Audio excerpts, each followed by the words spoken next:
Gokarna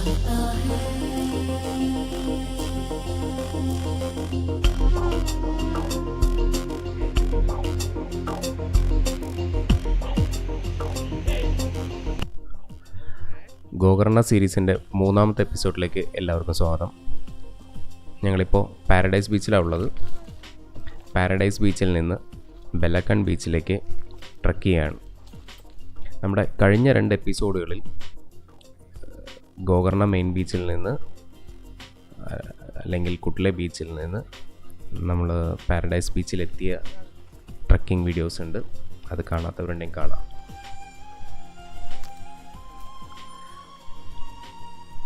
Gokarna main ബീച്ചിൽ നിന്ന് ബെലക്കൺ beach, അതാണ് ഒരു ട്രക്കിംഗ് റൂട്ട് എന്ന് പറയുന്നത്.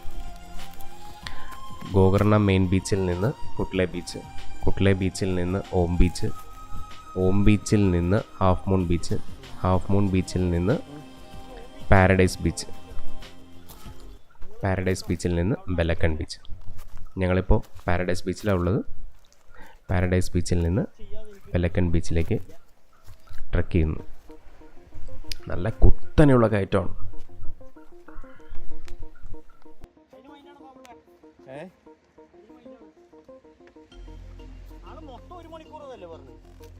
എവിടേക്ക്? ഓം ബീച്ച് എത്താൻ 1 മണിക്കൂർ. ഓം ബീച്ചിൽ നിന്ന് 3 കിലോമീറ്റർ കൂടുതലുണ്ട്.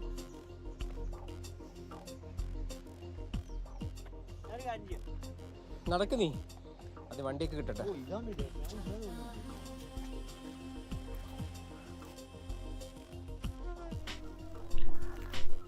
നല്ല കുത്തനെയുള്ള കയറ്റമാണ്. ഇവിടെ ട്രക്ക് ചെയ്യുമ്പോൾ നമ്മൾ ശ്രദ്ധിക്കേണ്ട ഒരു കാര്യമുണ്ട്. നമ്മുടെ വഴി നമ്മൾ ഒരു കാരണവശാലും നമ്മുടെ മൊബൈൽ ഫോണിൻ്റെ ഡിസ്പ്ലേയിലോ അല്ലെങ്കിൽ ക്യാമറയുടെ ഡിസ്പ്ലേ സ്ക്രീനിലോ നോക്കി നടക്കരുത്. നോക്കി നടന്നാൽ താഴെ എത്തും.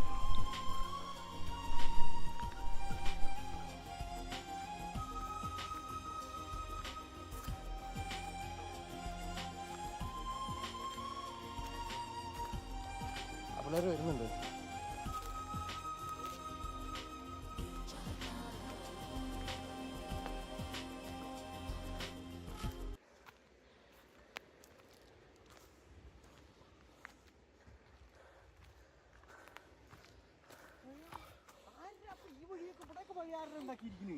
എവിടെ? അമ്മ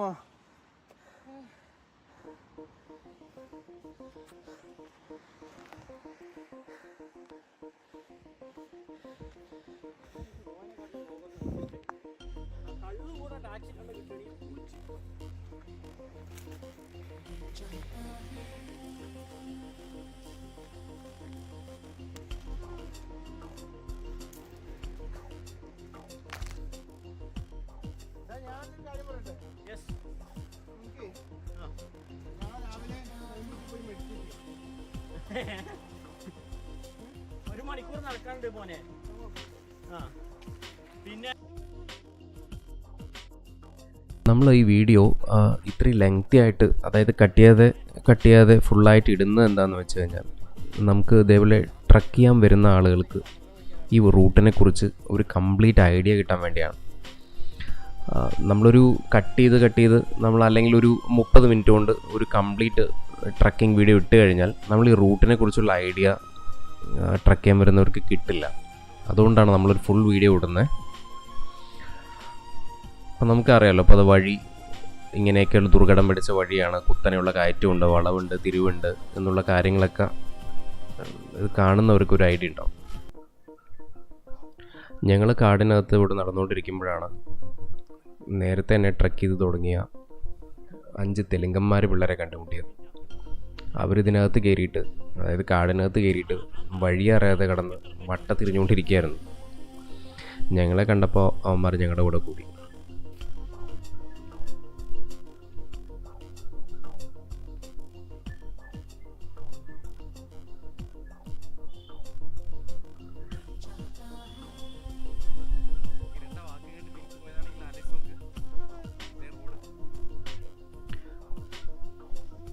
ഞങ്ങളും വഴി അറിയാതെ, എക്സാക്റ്റായിട്ടൊരു വഴി അറിയാതെ അല്ലെങ്കിൽ വഴി തെറ്റി വഴി തെറ്റി കുറേ ദൂരം നടന്നിരുന്നു. അങ്ങനെ കുറേ ദൂരം നടന്നതിന് ശേഷം ഒരു ക്ലിയർ ആയിട്ടുള്ള ഒരു വഴി കണ്ടുപിടിച്ചു.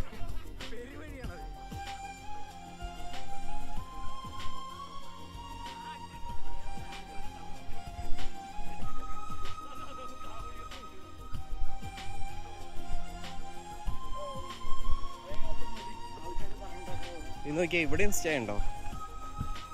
ടെക്നിക്കലി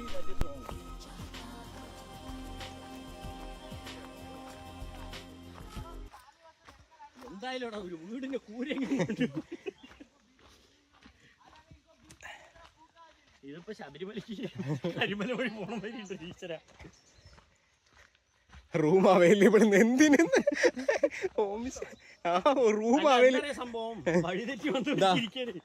ഇതൊരു വഴി.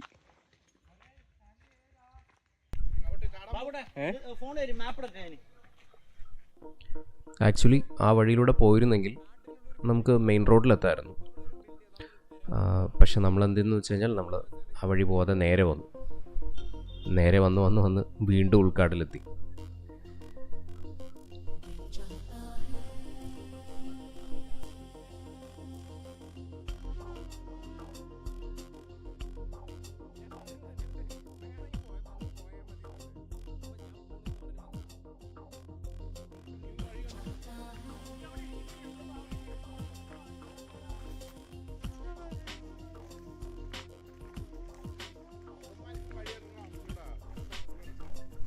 ഈ കാടിനകത്ത് ഏതൊക്കെ തരം വന്യമൃഗങ്ങളുണ്ടെന്നുള്ളതിനെ കുറിച്ച് നമുക്ക് വ്യക്തമായിട്ടുള്ള ഐഡിയ ഒന്നുമില്ല.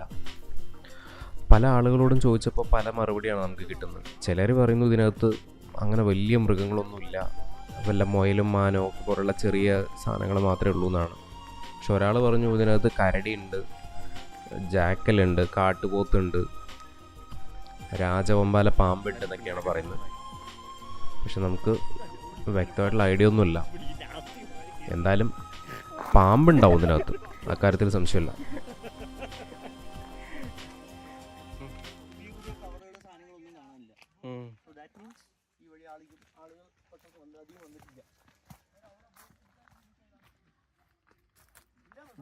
സൗണ്ട് കേൾക്കണോ?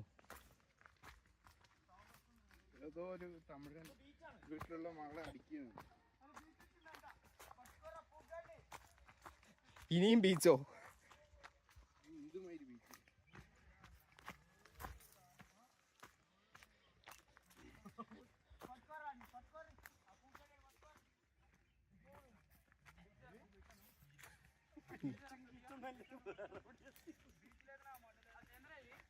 ഇതാ പാടമൊക്കെ കാണണു.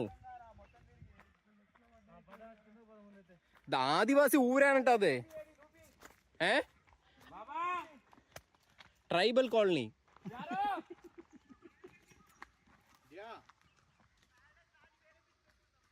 പാരഡൈസ് ഇവിടുന്ന് 27 കിലോമീറ്റർ ഒന്ന്.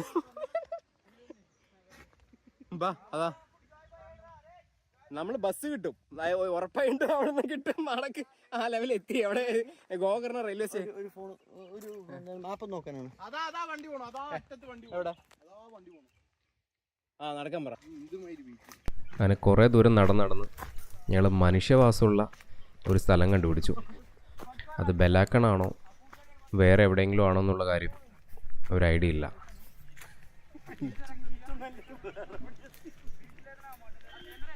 സമയം 6 മണി കഴിഞ്ഞു. നമ്മൾ കാട്ടിൽ നിന്ന് എത്രയും പെട്ടെന്ന് പുറത്തിറങ്ങിയില്ലെങ്കിൽ രാത്രി ഇവിടെ കുടുങ്ങിപ്പോകാനുള്ള സാധ്യതയുണ്ട്.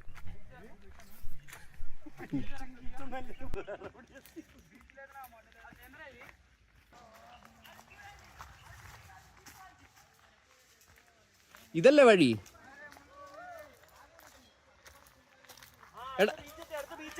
എടാ ഇതല്ലേ വഴി?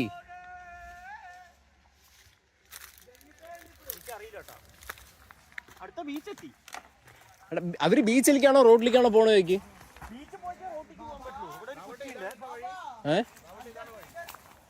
എടാ ഇതാ ഇവിടെയും വഴിയുണ്ട്. വാ, രണ്ടും ഒരേ തന്നെ. ഇനിയിപ്പോ എന്താ മാറ്റം? ഇത് ഇറക്കം തന്നെ ഇവിടെ.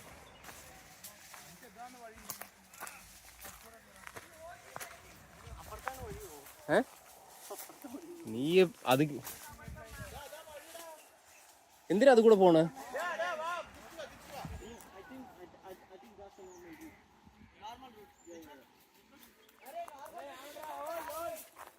നോൺസെൻസ്.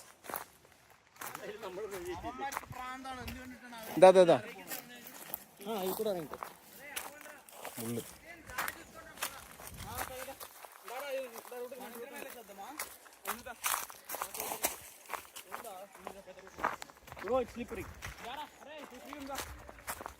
മുള്ളു മുള്ളു മുള്ളു. ആ ശരിയാണ്, ഫുള്ള് മുള്ളാണ്. നെല്ല് വിടണേ.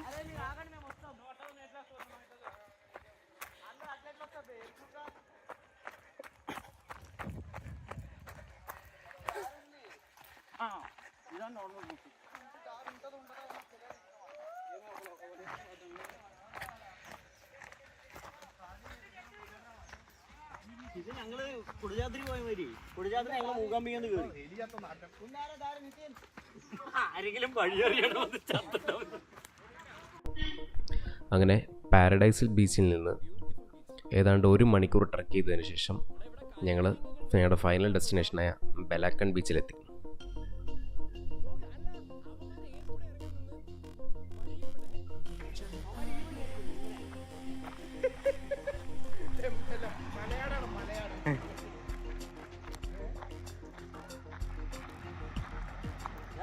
വഴി കാണിച്ചു.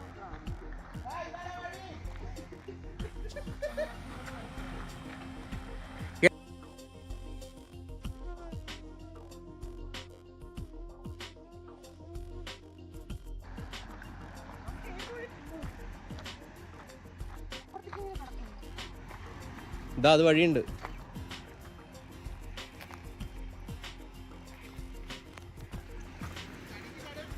അല്ലല്ല, ഒരു കല്ലൊക്കെ ഉണ്ട്.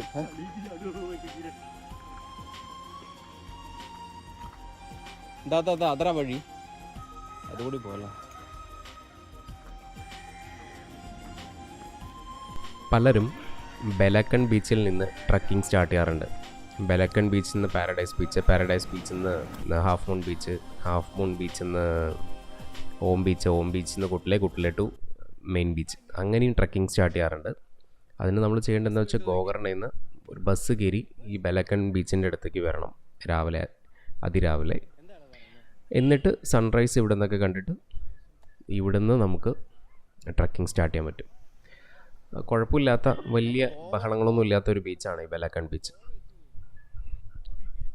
ഞങ്ങൾക്ക് ഓം ബീച്ചിൽ ചെന്ന് സൺസെറ്റ് കാണാനുള്ളതുകൊണ്ട് നമ്മൾ അധികം സമയം ബെലാക്കൺ ബീച്ചിൽ സ്പെൻഡ് ചെയ്തില്ല. ഞങ്ങൾ വേഗം ഒരു ഓട്ടോറിക്ഷ പിടിച്ച് ഓം ബീച്ചിലേക്ക് പുറപ്പെട്ടു. ഇവിടുന്ന് 7 കിലോമീറ്റർ ഉണ്ട് ഓം ബീച്ചിലേക്ക്.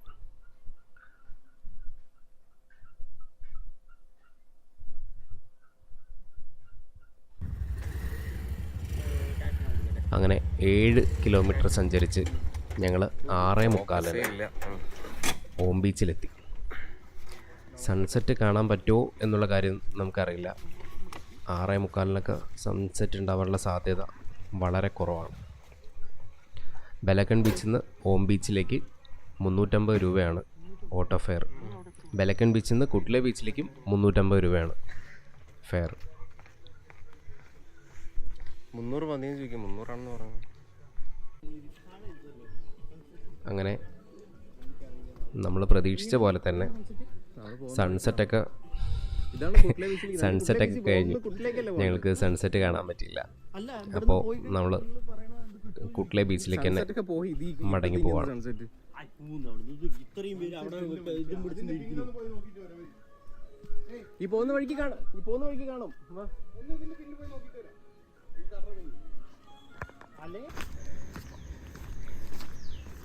ഞങ്ങൾ ഒന്നുകൂടി പോയി കൺഫേം ചെയ്തു. സൺസെറ്റും ഇല്ല, ഒരു മണ്ണാങ്കട്ടി. വൈകുന്നേരം 6:50 എന്ത് സൺസെറ്റ്.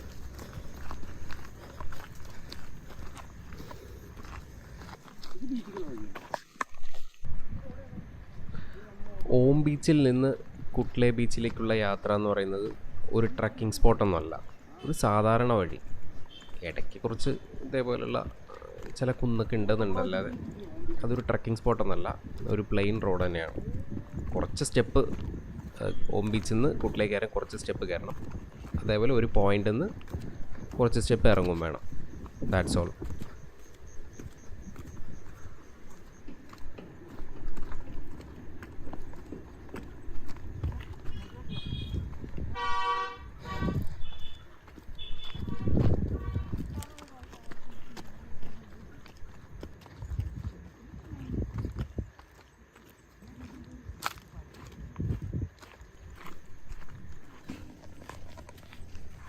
ഈ സ്റ്റെപ്പ് ഇറങ്ങിക്കഴിഞ്ഞാൽ നേരെ കുട്ട്ല ബീച്ചിലെത്തും.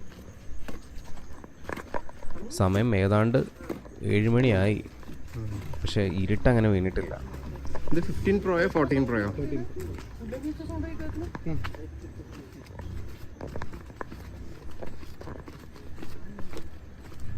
ഓം ബീച്ചിൽ നിന്ന് കുട്ട്ല ബീച്ചിലേക്ക് ഒരു 20 മിനിറ്റിൻ്റെ വാക്കാണ്. അങ്ങനെ 20 മിനിറ്റ് നടന്നു ഞങ്ങളുടെ ഫൈനൽ ഡെസ്റ്റിനേഷനായ, ഞങ്ങൾ താമസിക്കുന്ന സ്ഥലം കൂടിയായ കുട്ട്ല ബീച്ചിലെത്തി. 6:45 നടക്കാൻ തുടങ്ങി. 7:02 കുട്ട്ല ബീച്ചിലെത്തി.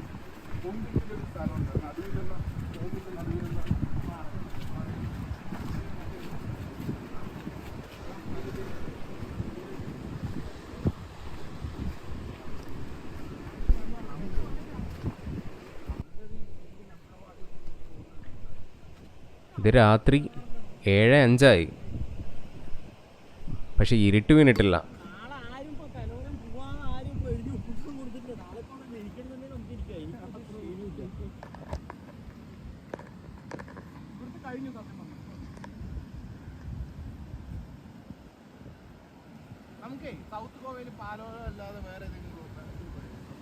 ഞങ്ങൾ ഓൾറെഡി അതൊക്കെ എക്സ്പ്ലോർ ചെയ്തതാണ്.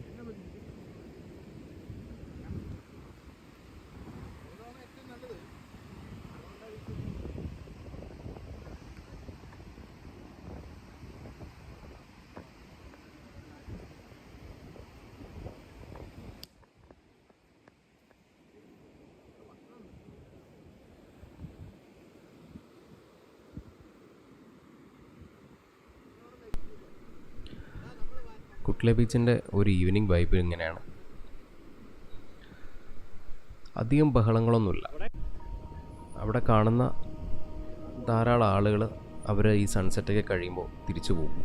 പിന്നെ ഇവിടെ സ്റ്റേ ചെയ്യുന്നവർ മാത്രമേ കുട്ട്ല ബീച്ചിൽ കാണൂ. പിന്നെ കുട്ട്ല ബീച്ചിൻ്റെ കാവൽക്കാരായ ഇതിനെപ്പോലുള്ള കുറച്ച് സുന്ദരക്കുട്ടപ്പന്മാർ മാത്രം. കർണാടകയിലുള്ള ഒരു മിനി ഗോവയാണ് ഗോകർണ. ടൂറിസ്റ്റുകളെല്ലാം അട്രാക്റ്റ് ചെയ്യാൻ വേണ്ടി ഇവിടെയുള്ള റെസ്റ്റോറൻറ്റ്സ് എല്ലാം എല്ലാവിധ ലൈറ്റ് അറേഞ്ച്മെൻറ്റ്സ് ഒക്കെ ചെയ്ത് വെൽ സെറ്റായിട്ടിരിക്കുകയാണ്. നൈറ്റ് വൈബ്സൊക്കെ ലൈവാണ്. ഇവിടെയുള്ള റെസ്റ്റോറൻറ്റ്സിൽ അത്യാവശ്യം ഫുഡും ഡ്രിങ്ക്സും എല്ലാം തന്നെ കിട്ടും. എല്ലാവരുടെയും റേറ്റൊക്കെ യൂണിഫോമാണ്. ബിയറിനൊക്കെ 250 രൂപ മുതൽ സ്റ്റാർട്ട് ചെയ്യും. ബിരിയാണി പോലുള്ള നോൺ വെജ് ഐറ്റംസിനൊക്കെ ഒരു 320-350 രൂപയൊക്കെയാണ് റേറ്റ്. പിന്നെ നോർമൽ ജ്യൂസൊക്കെ 100 രൂപയിൽ സ്റ്റാർട്ട് ചെയ്യും. ഷെയ്ക്കുകൾക്ക് അതേപോലെ തന്നെ 100-120 രൂപ. റൂംസൊക്കെ ഒരു 1000 രൂപയിൽ തുടങ്ങി 5000 രൂപ വരെ ഉള്ള റൂംസുകൾ ഇവിടെ ഉണ്ട്.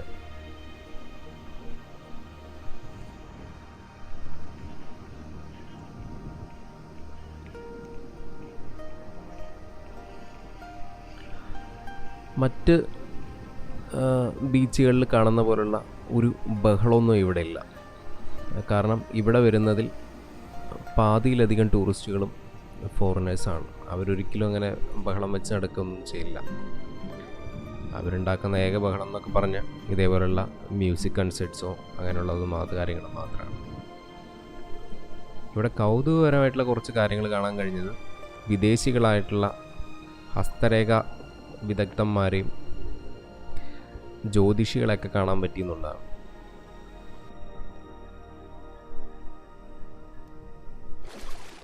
ഇരുട്ട് വീഴുന്തോറും കുട്ട്ലെ ബീച്ചിൻ്റെ ഭംഗി കൂടിക്കൂടി വരികയാണ്.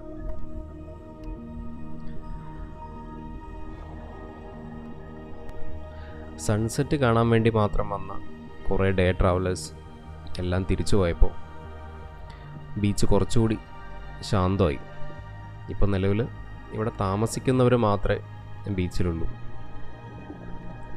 ഇതാണ് ഞങ്ങൾ താമസിക്കുന്ന കോട്ടേജ്. അത്യാവശ്യം ലൈറ്റ് അറേഞ്ച്മെൻ്റ് ഒക്കെ ചെയ്ത് ഡെക്കറേറ്റ് ചെയ്ത് അടിപൊളിയാക്കി വെച്ചിട്ടുണ്ട്. കുറച്ചുകൂടി ഇരുട്ടായപ്പോൾ കുട്ട്ലെ ബീച്ചിൻ്റെ ഭംഗി കുറച്ചുകൂടി വർദ്ധിച്ചു. ഞങ്ങളുടെ ഫോണിൻ്റെയും ക്യാമറയുടെയൊക്കെ ചാർജ് ഒട്ടും ഇല്ലയെന്ന് തന്നെ പറയാം. അപ്പോൾ ഫോണും ക്യാമറയൊക്കെ ചാർജിൽ വെച്ച് കഴിഞ്ഞ് രാത്രി കുട്ട്ലെ ബീച്ചിലൂടെ ഒന്ന് നടക്കണം. അപ്പോൾ നമ്മൾ വീഡിയോ വൈൻഡപ്പ് ചെയ്യാണ്. ഗോകർണ സീരീസിൻ്റെ ഫൈനൽ വീഡിയോവുമായി വീണ്ടും വരാം. ബൈ.